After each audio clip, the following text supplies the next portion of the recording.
আসসালামু আলাইকুম বন্ধুরা, আজকে আমি একটু সাজুগুজু করছিলাম। তো তোমাদের একটা কথা বলার ছিল। আমাদের বেলায় আমরা ঘুরতে যেতাম, যদি বয়ফ্রেন্ডের সঙ্গে দেখা করতে যেতাম তো লুকিয়ে চুরি করে যেতাম, তাও কত বাহানা করে।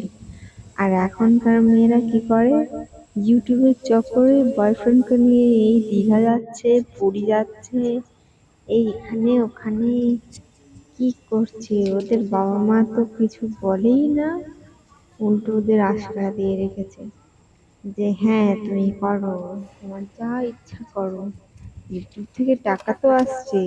আর আমরা দেখা করতে যেতাম লুকিয়ে, মানে কত ভয় লাগতো যদি কেউ দেখা, মানে চেনা পরিচিত থাকে, যদি বাড়িতে বলে দেয়, যদি হয় শুধু সেই হয়, কত ভয় ভয়ে যেতাম। হ্যাঁ, আর এখন এই 2025-এ এত কিছু দেখতে হচ্ছে, এখনো তো দিন পড়ে আছে। আমাদের ছেলেপিলে কি করবে সে আল্লাহই জানে। তো তোমাদের সঙ্গে এই কথাটা শেয়ার করার ছিল। আর আমার আলতা পড়াটা কেমন হয়েছে জানিও।